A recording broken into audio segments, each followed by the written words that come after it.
LPG সংকটে ধুঁকছে auto পরিষেবা। ভোর থেকে লাইন, তবুও মিলছে না গ্যাস। চরম দুর্ভোগ হাওড়ায়। এই মতো অবস্থায় কার্যত নাজেহাল অটো চালকেরা।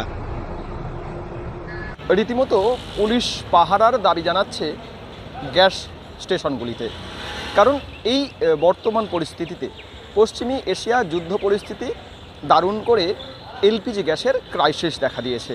এমতো অবস্থায় যেখানেই বা যে সমস্ত স্টেশনে গ্যাস মিলছে সেখানে কিন্তু অটো চালকরা ভিড় জমাচ্ছে। হাওড়া, কলকাতা সহ বিভিন্ন এলাকার এলপিজি অটো তারা আসছে রিফিলিং করতে, আর তাতেই সমস্যা বা কারো অগ্রাধিকার দেওয়ার কোনো ব্যাপার নেই। সেখানে যে কেউ ক্রেতা আসবে এবং নিয়ম মাফিক অর্থাৎ লাইনে দাঁড়িয়ে জিনিস দেবেন, সেই মতোই গ্যাস দেওয়া হচ্ছে, আর তাতেই সমস্যা। বিভিন্ন এলপিজি গ্যাস স্টেশনে গ্যাস এলেই দেখা যাচ্ছে দীর্ঘ লাইন ও উপচে পড়া ভিড়। পরিস্থিতি এমন পর্যায়ে পৌঁছেছে যে অনেক সময় গ্যাস আসার আগেই স্টেশনের সামনে ভিড় জমে যাচ্ছে চালকদের। গ্যাস পাওয়া যাচ্ছে না হাওড়াতে, কোথাও গ্যাস নেই। সারা নাইট লাইনে দিয়ে আমরা গ্যাস পাইনি। জনপুর পেট্রোল পাম্পে লাইন দিয়েছিলাম, গ্যাস পাইনি, তাই জন্য সারাদিন গাড়ি নিয়ে ঘুরছি, গ্যাসই নেই কোথায়। কালকে আমরা ওই প্রায় 11টার সময় গেছিলাম, সকালবেলা 6টা অবধি লাইন দিয়েছি, গ্যাস পাইনি। কী করে চলবে? এইভাবেই চলছে, যেভাবে চালাচ্ছে সরকার। আমরা কি করবো? চলছে এই তো, একটু একটু গ্যাস বাঁচিয়ে চালাচ্ছি, তার মধ্যেই চলছে। কতদিন আগে ফুল করেছিলেন? ওই 500 দিনে ফুল করেছিল, 3 দিন আগে। ওই আপনার ফসলতে। মানে কতদূর যেতে হচ্ছে এক্সট্রা? না, আমাদের তো এই পাশেই, সব আমাদের পাশে, আমরা বেশি দূরে যাচ্ছি না। মানে কালকে পেলেন না? না, কালকে পাইনি। 500 দিন পেয়েছিলাম ফসলতে, আজকেও পাইনি, কালকেও পাইনি। হাওড়া এলপিজি গ্যাস স্টেশনগুলিতে স্থানীয় চালকদের পাশাপাশি কলকাতা, দক্ষিণেশ্বর, ব্যারাকপুরের বিভিন্ন প্রান্ত থেকে চালক আসছে গ্যাস নিতে।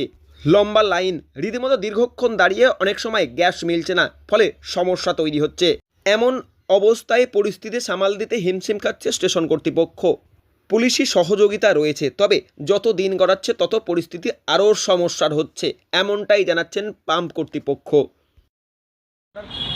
প্রবলেম এইটাই, ধরুন কলকাতা থেকেও গাড়ি বিভিন্ন জায়গা থেকে আসছে।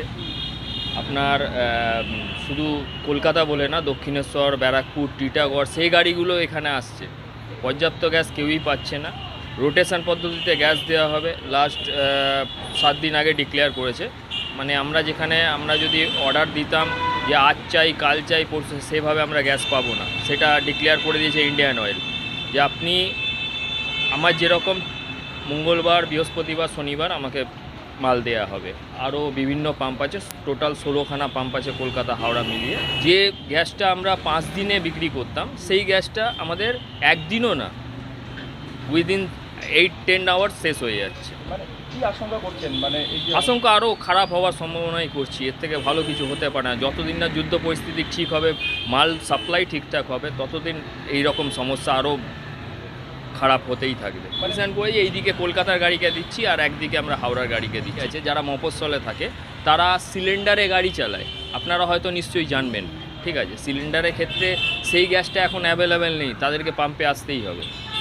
একদম সেই গাড়িগুলো ক্রাইসিসটা আরও বেশি হয়েছে। যেভাবে পরিস্থিতি আরও জটিল হচ্ছে, কারণ যত ক্রাইসিস হচ্ছে, যত গ্যাস আসতে দেরি হচ্ছে, তত বেশি সমস্যা তৈরি হওয়ার কারণ দেখা দিচ্ছে।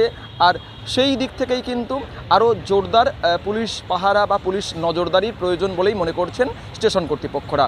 হাওড়া গোলাবাড়ি থেকে রাকেশ মাইতি, লোকাল 18 বাংলা।